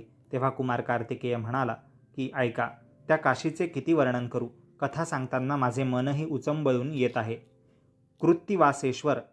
कृत्तिवासेश्वर नावाचे जे शिवलिंग आहे तेथे एक चमत्कार झाला आहे. तेथे कलह भांडण करत असताना वृक्षावर बसलेले कावळे तीर्थामध्ये पडले आणि धडपड करत कसे बसे पुन्हा उडाले. तो त्यांना हंस रूप मिळाले, ते हंस झाले. या चमत्कारामुळे त्या तीर्थाचे नाव हंसतीर्थ पडले. अमृतेश्वर लिंगाचे महात्म्य असे आहे की एक मनुष्य मेला तेव्हा त्याचे प्रेत त्या ठिकाणी गंगेत विसर्जन करण्यासाठी नेले. त्या प्रेताला अर्ध्याधिक पाण्यात सोडले. तोच तेथे पाण्यातून शिवाची शिवलिंग पिंड बाहेर आली आणि तो मनुष्य त्या स्पर्शाने जिवंत झाला. सर्पदंशाने मेलेला मनुष्य त्या अमृतेश्वराच्या दर्शनाने जिवंत होतो. त्रिलोचनेश्वर नावाचे जे शिवलिंग आहे तेथे प्रथम धर्मराजाने तप केले आहे. ते शिवलिंग कसे उद्भवले प्रकटले ते ऐक. गजासुराला मारताना त्रिशूळाचे टोक भूमीत गेले आणि टोकाबरोबर शिवलिंग बाहेर आले. त्याचे नाव शंकराने त्रिलोचनेश्वर असे ठेवले. यमपुरी धर्मराजाने तेथे तप केले तेव्हा भोवती अनेक पक्षी पाखरं असत. शंकर त्याला प्रसन्न झाला धर्मराजाला. तेव्हा यमाने धर्मराजाने वरदान मागितला की या पाखरांना मी माझ्या 1,000 वर्षांच्या तपाचे फळ अर्पण करत आहे, त्यांच्यावर कृपा करावी. तेव्हा परोपकार हा तपापेक्षा श्रेष्ठ आहे असं सांगून शंकराने ती पाखरं मुक्त केली. त्या पाखरांचे सुस्वर कूजन माझ्या निवासात ऐकायला मिळते. माझा प्रासाद राजवाडा धुळीने मलिन झाला असता त्या पाखरांच्या पंखांच्या वाऱ्याने तो स्वच्छ होतो. त्यांचे ते सत्कर्म रुजू आहे असे सांगून त्रिलोचनेश्वर हे लिंग धर्मेश्वर या नावानेच प्रख्यात होईल आणि पूर्ण पावन असेल असा वर शंकराने दिला यमराजाला. शंकराने विमान बोलावून त्या पक्ष्यांना दिव्य शरीरे देऊन कैलासाला पाठवले. 100 पक्षी होते ते. धर्मेश्वर येथे पूजा करणाऱ्या आणि धर्मतीर्थात स्नान करणाऱ्या शिवभक्तांना काशीत कुटुंबासह निवास मिळतो आणि कृतांताचे मृत्यूचे भय उरत नाही. शिव त्या लिंगातच पुढे गुप्त झाला. शिवाने यमाला 14 लक्ष योजन म्हणजे 14 लाख योजन इतकं लांबलचक विस्तीर्ण यमभुवन आणि 14 कोटी सेवकांचे आधिपत्य देऊन सर्व प्राणीमात्रांच्या कर्मानुसार त्यांना गती देण्याचा अधिकार दिला आणि काशीत राहून शिवमंत्र जप करून मुखाने शिवस्तोत्र म्हणत शिवालयात अंगाला विभूती लावून जो शिवशास्त्रे पठण करील, ऐकेल, वाचन करील, श्रवण करील, तसेच शिवपूजा जो करील, जो ब्रह्मचारी असेल, ज्ञानी आणि परोपकारी असेल, अशा सर्वांना यमाने नरक यातना न देता, त्रास न देता कैलासगतीला पाठवावे, मुक्त करावे. त्यांना शिवगणच नेतील असे सांगितले. त्यांच्या नामस्मरणानेच मनुष्य मनोदेहाने काशीला जातो. अशी कथा, अशी महती काशी क्षेत्रातील तीर्थांची अगस्त्य मुनींना स्वामी कार्तिकेयाने सांगितली. इति शुभम. ओम नमः शिवाय. अध्याय 76. कुक्कुट मंडप मुक्ती मंडप धूत पापा नदीची मूळ कथा. अगस्त्याने विचारले की काशीमध्ये मुक्तिमंडप आहे, त्याचे महात्म्य काय आहे? कुमार कार्तिकेय म्हणाला की भविष्य पुराणात दाक्षायणीला शंकराने जे महात्म्य सांगितले होते तेच मी तुला सांगतो, ऐक. दक्षिणेत सेतुबंध आहे, तेथे रामेश्वर आहे. त्याला गंगाजळाचे स्नान फार प्रिय आहे. रामेश्वर शिवलिंगाला. जो काशीची गंगा रामेश्वरी नेऊन त्या पिंडीवर गंगेच्या जळाने स्नान घालेल त्याला राज्यपद मिळेल असा वर रामेश्वराने शिवशंकराने दिला आहे. सेतुबंध नगराजवळ पुरू नावाचा एक शूद्र पत्नी आणि 2 पुत्र यांच्यासहित राहत होता. त्याला काशीला जाऊन दानधर्म करावा असे फार वाटे, म्हणून तो सहकुटुंब काशीला गेला. आपण अंत्यज आपले दान कोणीही षटकर्मी शुद्धाचरणी ब्राह्मण घेणार नाही, पण निदान काशीत निवास तरी घडेल आणि विश्वनाथाच्या मंदिराचा कळस तरी दिसेल, गंगास्नान तरी घडेल, अशा विचाराने तो काशीत जाऊन राहिला. त्याने एका बैलावर पुष्कळ सुवर्ण लावून नेले होते, पण त्याचे दान कोणीच घेईना. 2-3 महिन्यांनी एका सामवेदी ब्राह्मणाने द्रव्यलोभाने पहाटे कोणालाही नकळत त्याची आणि त्याच्या पत्नीची सुवर्ण तुला करून घेऊन दान घेतले. तो ब्राह्मण घरी गेला. आपण शूद्राकडून सुवर्णदान घेतले आहे ही गुप्त गोष्ट त्याला पत्नीजवळ बोलावी लागली. त्याच्या घरी भरभराट झाली. त्यामुळे लोकांचा चौकसपणा जागृत झाला. त्याची पत्नी गंगेवर पाणी भरण्यास जाई त्यावेळी तिच्या मैत्रिणींजवळ ती शूद्राकडून दान घेतल्याचे रहस्य बोलली. ते इतरांनाही कळलं. तेव्हा काशीतील ब्राह्मणांनी त्या ब्राह्मणाला सहकुटुंब पुत्रांसह वाळीत टाकलं. काशीनगरी सोडून त्याला बाहेर जावं लागलं. जवळचे शापित धन घेऊन तो, पत्नी आणि 2 पुत्र यासह दूरदेशी चालला असताना वाटेत चोरांनी त्या ब्राह्मणाला गाठलं आणि चौघांना त्या चोरांनी ठार मारलं आणि यांचं सुवर्ण हरण करून नेलं. त्या चौघांचे सूक्ष्मदेह आत्मे यमपुरीत यमदूतांनी नेले. तेव्हा त्यांना कोंबड्यांचा जन्मास घालण्यात आलं. किकट देशात क्रौंच नगरामध्ये ते 4 कोंबडे म्हणून ब्राह्मण जन्म पावले. ब्राह्मण कुटुंब आणि काशी यात्रेस निघालेल्या यात्रेकरूंच्या मागे मागे जाऊ लागले. त्यांची दया येऊन यात्रिकांनी या कोंबड्यांना काशीत नेलं. त्यांना धान्य दाणे घालून काशीमध्ये मुक्तिमंडपात नेलं. यात्रिकांसह त्या कोंबड्यांनाही शिवशास्त्राचे श्रवण, म्हणजे शंकराबद्दलचे जे काही शास्त्र आहेत, कथा आहेत, त्यांचं श्रवण, शिवदर्शन आणि काशीनिवास 1 वर्षभर घडून पुण्य प्राप्त झालं. त्यांना शिव प्रसन्न झाला आणि शिवगणांनी त्या कोंबड्यांना विमानात बसवून कैलासाला नेलं. शिवाने मुक्तिमंडपाला कुक्कुट मंडप असं दुसरं नाव दिलं. कुक्कुट म्हणजेच संस्कृत नाव आहे कोंबड्यांसाठीचं. आता मुक्तिमंडपच कुक्कुट मंडपा झाला आहे. अगस्त्याने हे ऐकून विचारलं की कोंबड्यांच्या रूपाने तरी मला काशीत राहायला मिळेल का? तेव्हा कुमार कार्तिकेय म्हणाला की त्यांना पूर्वजन्मी काशीत निवास घडला होता, त्यामुळे शिव त्यांना काशीबाहेर फार काळ न ठेवता पुन्हा तेथेच घेऊन गेला.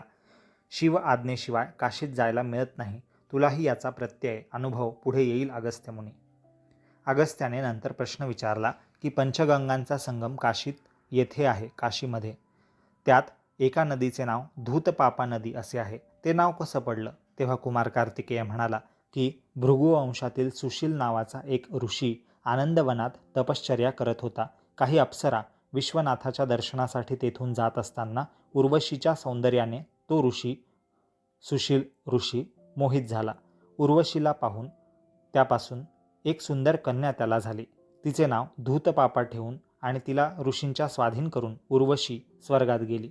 कन्येला ऋषीने सुशीलने वाढवले. ती कन्या, ती मुलगी उपवर झाली, योग्य वयाची झाली. तिचे स्वयंवर करायचे ऋषीने ठरवले.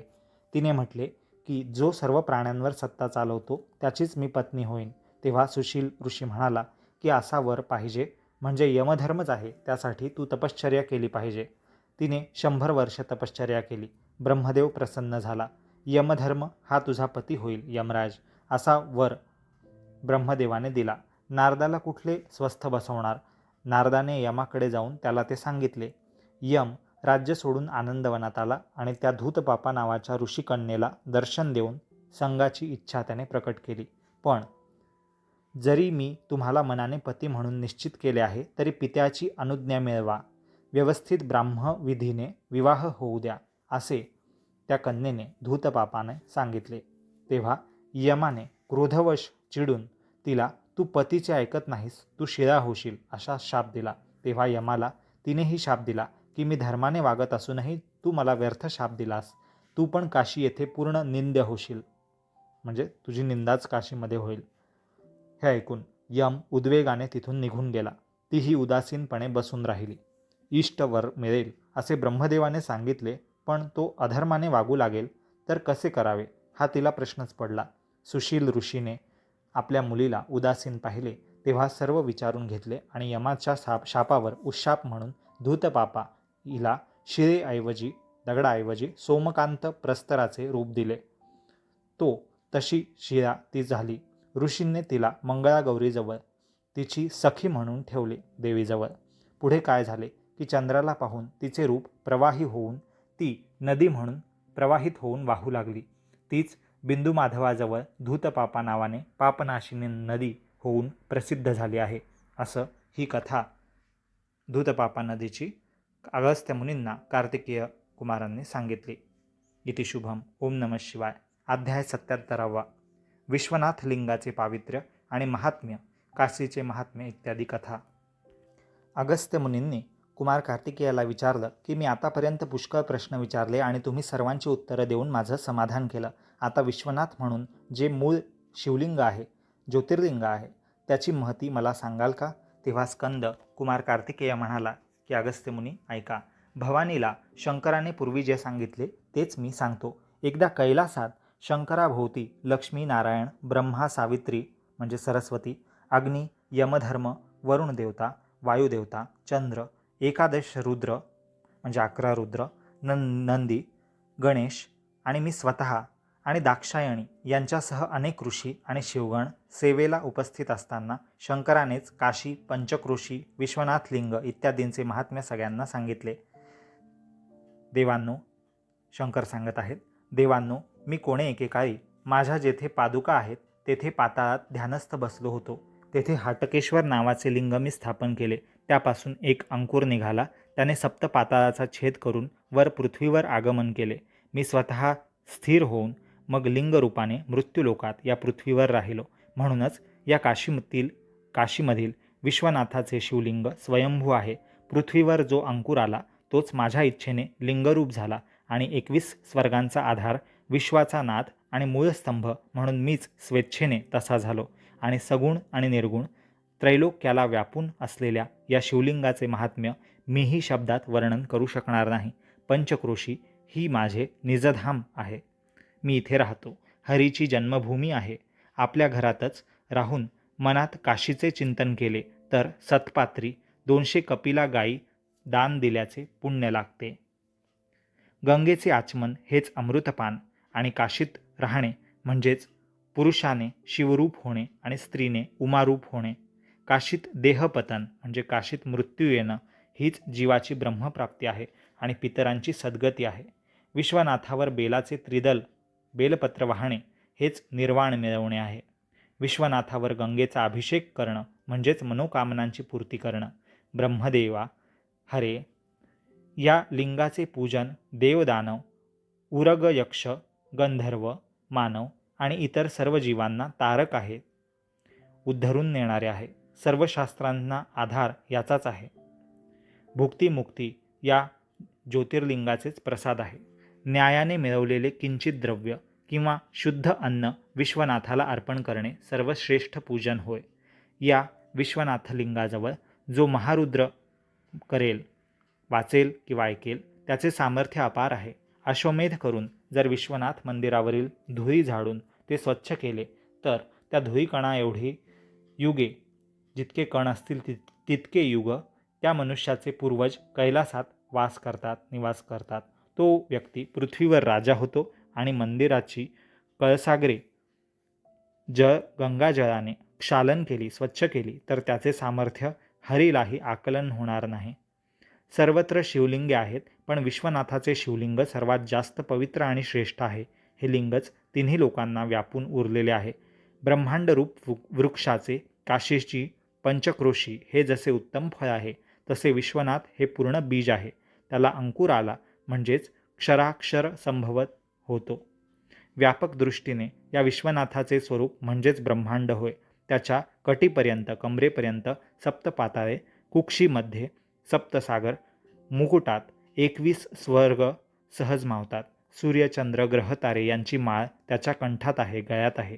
पर्वत हेच त्याचे अवयव आहेत, नद्या या रक्तवाहिन्या, वनस्पती हेच रोम आहेत आणि कुर्मादिक त्याच्या अस्थी, हाडा आहेत. त्रिमूर्तीतील ब्रह्मा आणि विष्णू ही याचे 2 डोळे आणि रुद्र हाच 3रा डोळा आहे. दक्षिण चक्षु म्हणजे उजवा डोळा तो ब्रह्मा आणि वामचक्षु म्हणजे डावा डोळा तो विष्णू. 4 दिशा आणि 4 कोन हे त्याचे कान आहेत आणि पश्चिम भागी याचे वदन म्हणजे चेहरा आहे. विश्वनाथाचे पूजन झाले की सर्व देवांची पूजा झाली. काशी यात्रा झाली की सर्व यात्रा झाल्या. त्या लिंगाला नमस्कार केला म्हणजे सर्व देवांना नमस्कार केला. हुलग्यांचा नैवेद्य विश्वनाथाला दाखवला तरी चालतो, पण खरी श्रद्धा, प्रेमभक्ती त्या निर्गुण अशा माझ्या अस्तित्वावरच हवी. ब्रह्मदेवा नारायणा, माझी अनंत रूपे आहेत, पण ती कधी प्रकट तर कधी गुप्त आहेत. कैलासातही एखादे वेळी मी उपस्थित नसेन, पण काशीमध्ये विश्वनाथ लिंगात मी नित्य प्रकटच असतो. आणि अशा माझ्या निजस्वरूपाचा सुद्धा दिवोदासावर कृपा करून मी 80 सहस्त्र वर्ष विरह सोसला. हे लिंग 4 वेदांचा गाभा, 88,000 मुनींचा आनंदकंद, सनकादिकांचा ब्रह्मकंद आणि विश्वाचा मूर्तिमंद आनंद आहे. त्याच्याजवळच दिक्पती अष्टोप्रहर सेवेला उभे असतात. इंद्र, विष्णू, विधाता अर्थात ब्रह्मदेव, यमराज आणि इतर सर्वही देव सदा सन्मुख समोर उभे असून आज्ञेची वाट पाहतात. विष्णूचे दशावतार हजारो वेळा झाले आणि या लिंगापुढे येऊन विलीन झाले. आपली खूण म्हणून लिंगे स्थापन करून उद्धरून गेले. सर्व नद्या त्या काशीत राहतात. सर्व सागर आनंदवनात वस्ती करतात. त्रैलोक्यातील सर्व शिवलिंगे त्या विश्वनाथाच्या सेवेची साधन मात्रे आहेत. शंकराने भोवती जमलेल्या सर्व देवांना काशी विश्वनाथाचे असे महात्म्य सांगितले तेव्हा ऋषीमुनींची मने आनंदाने भरून गेली. देव पुलकित झाले. त्यांनी सर्वांनी काशी येथेच विश्वनाथाचे पवित्रतम दर्शन केले. फलश्रुती. कुमार कार्तिकेय अगस्त्य मुनींना म्हणाला की या अध्यायाचे वाचन आणि श्रवण केल्याने विश्वनाथाचे दर्शन घेतल्याचे पुण्य लाभते. पूर्वजांना कैलासात अमृतपान मिळते. 1000 अश्वदाने म्हणजे घोड्यांचं दान 1000, 100 सोमयाग यज्ञ केल्याचं फळ, 100 मौंजी बंधनं केल्याचं मुंज केल्याचं फळ, 1000 गोदान गायींचं दान केल्याचं फळ, कुरुक्षेत्र इथे सूर्यग्रहणाच्या वेळी 1 भार सुवर्णदान केल्याचं फळ, त्र्यंबकेश्वर या ज्योतिर्लिंगाच्या ठिकाणी 108 प्रदक्षिणा केल्याचं फळ, सेतुबंध रामेश्वर या ठिकाणी गंगेमध्ये स्नान, रामेश्वराचे गंगेने स्नान घालणे हे फळ, आणि मल्लिकार्जुन शिखराचे 100 वेळा दर्शन केल्याचं फळ, पृथ्वी प्रदक्षिणा केल्याचं फळ, घरातच विश्वनाथाचे पूजन आणि 18 पुराणांचे वाचन, गोदावरी तीरावर सहस्त्र जणांना भोजन घालण्याचं फळ, मोती आणि सुवर्ण यांचं यज्ञ, जन्ममरण साखळी तुटणं अशा प्रकारचे पुण्य या सगळ्या कथेला, या शिवकथेला, काशीखंडाला, या अध्यायाला, फक्त या अध्यायाला वाचूनच, या महात्म्याच्या अध्यायालाच वाचून ऐकून लाभते. महापातकही नष्ट होतात. कायिक म्हणजे शरीराने, वाचिक म्हणजे शब्दांनी विचारांनी, आणि मानसिक सांसर्गिक दोष नष्ट होतात. ज्या पातकाला, पापाला अन्यत्र दुसरीकडे कुठेही प्रायश्चित्त नाही, उपाय नाही नष्ट होण्यासाठी, त्या पातकाचा नाश या एका अध्यायाच्या, काशी महात्म्याच्या वर्णनाचा या अध्यायाचं पूर्ण श्रद्धेने पठण अथवा श्रवण केल्याने होतो. सूर्य उदय पावताच आपोआप अंधार नाहीसा होतो, तसे काशी विश्वनाथ असे नाम स्मरण करताच, जप करताच पाप नष्ट होते, असं खात्रीपूर्वक फलश्रुती सांगताना कार्तिकेय स्वामी अगस्त्य मुनींना म्हणाले. इति शुभम. ओम नमः शिवाय. काशी महात्म्य की जय. आता शेवटचे 3 अध्याय एकत्रित कथा स्वरूपात आपण ऐकणार आहोत. अध्याय 78वा, 79वा आणि 80वा तिन्ही अध्याय आपण एकत्रितपणे ऐकणार आहोत. या अध्यायांची कथा अशी आहे. अगस्त्यकृत सारांश कथन, ग्रंथ महात्म्य काशीखंडाचं आणि फलश्रुती, म्हणजे हे ग्रंथ वाचण्याचं किंवा ऐकण्याचं काय फळ किंवा परिणाम चांगले लाभतात पूर्ण ग्रंथाचे, आणि त्याआधी ग्रंथाचं महात्म्य काय आहे, आणि या ग्रंथात एकूण सारांश काय आहे, हे सगळं आपण थोडक्यात 3 अध्यायांचा एकत्रित कथासारात आता ऐकूया. हा शेवटचा भाग आहे. यात 3ही अध्याय एकत्रितपणे एकाच कथेत सांगितले आहेत. ही सर्व कथा सांगून काशीखंडाची, महात्म्याची स्कंदाने म्हणजेच कुमार कार्तिकेय स्वामी यांनी अगस्त्य मुनींना म्हटले की हे श्रेष्ठ तपोनिष्ठ ऋषी अगस्त्या, मी तुला काशीखंड निरूपण केले, सांगितले. तू कोणत्या कथा श्रवण केल्यास त्या तुला आठवतात का? देवांनी आपल्या कार्यासाठी तुला आणि तुझ्या पत्नी लोपामुद्रेला काशीतून बाहेर जाण्यास सांगितले आणि तुम्ही निघालात. त्यानंतर काय काय झाले तुला पुन्हा उजळणी करून सांगता येईल का? हा कार्तिकेयांचा प्रश्न ऐकून अगस्त्य ऋषी म्हणाले की काशीनगरीच्या आठवणी काढून लोपामुद्रेसह अगस्त्याने वारंवार काशी विश्वनाथाचे स्मरण केले आणि देवांना मनुष्याचे तप कसे बघवत नाही, इंद्राला आपल्या तपाची कशी भीती वाटली, आणि विंध्य पर्वत उन्मत्त आणि उंच कसा झाला. देवांनी विंध्य पर्वताला नमवण्यासाठी आपल्याला म्हणजे अगस्त्य मुनींना काशीतून बाहेर जायला कसे लावले, आणि विंध्याद्रीला नम्र करून आपण गोदावरी, कोल्हापूर, मल्लिकार्जुन आदी पाहून दक्षिण भारतात कुमार कार्तिकेयांच्या दर्शनाला कसे आलो, ते सर्व अगस्त्य मुनींनी कार्तिक स्वामींना पुन्हा सांगितले. शिवशर्मा ब्राह्मणाला अनेक सूक्ष्म लोक कसे दिसले, त्यांचे आधिपत्य विविध देवांना कसे मिळाले, काशीत अनेकांनी शिवलिंग स्थापन करून कशी आराधना केली, इत्यादी गोष्टीही अगस्त्य मुनींनी ज्या ऐकल्या होत्या त्या कुमारांना पुन्हा सांगितल्या, आणि कुमारांनी वर्णन केलेले सर्व कथाप्रसंग, तीर्थांच्या स्थापना आणि महात्म्य क्रमाने पुन्हा सांगितले. तेव्हा त्या कार्तिक महाराजांनी अगस्त्य ऋषींचे कौतुक करून फारच उत्तम असे म्हटले. दिवोदासाला काशीचे राज्य देऊन शंकर पार्वती मंद्राचलावर कसे राहिले, शंकराला काशीचा विरह कसा सहन होईना, त्याने दिवोदास राजाच्या चारित्र्यात उणे कमीपणा शोधण्यासाठी पाठवलेल्या सूर्य, योगिनी, ब्रह्मदेव इत्यादींचे अपयश आणि त्यांचे काशीतच राहणे या कथा, आणि मग गणेश आणि विष्णू यांच्या सहाय्याने शिवाचे पुन्हा काशीत येणे वगैरे मनोहर कथांची त्या अगस्त्य मुनींनी पुनश्च आठवण काढली, आणि कोल्हापूरच्या अंबा महालक्ष्मीने सांगितल्याप्रमाणे कित्येक युग काशीचा विरह आपण कसा सोसणार अशी चिंता व्यक्त केली. आणि मग कुमार कार्तिकेय स्वामींनी काशीखंड निरूपण केले, म्हणून विरहव्यथा थोडी तरी सौम्य झाली असे अगस्त्य मुनी म्हणाले. कुमाराला हे सर्व ऐकून अगस्त्य मुनींबद्दल फार आनंद उत्पन्न झाला. कुमार कार्तिकेय स्वामी या स्कंदपुराणातील काशीखंडाचे महात्म्य आणि त्याच्या वाचनाची श्रवणाची फलश्रुती आता सांगू लागला की हा संपूर्ण काशीखंड ग्रंथ जो अगस्त्य मुनींना ऐकवलेला आहे कार्तिक स्वामींनी आणि लोपामुद्रेला, तो या काशीखंडाचं महत्त्व, हे ऐकण्याचं महत्त्व काय आहे किंवा हे वाचन केल्याचं फळ काय आहे हे आता कार्तिक स्वामी अगस्त्य मुनींना सांगत आहेत.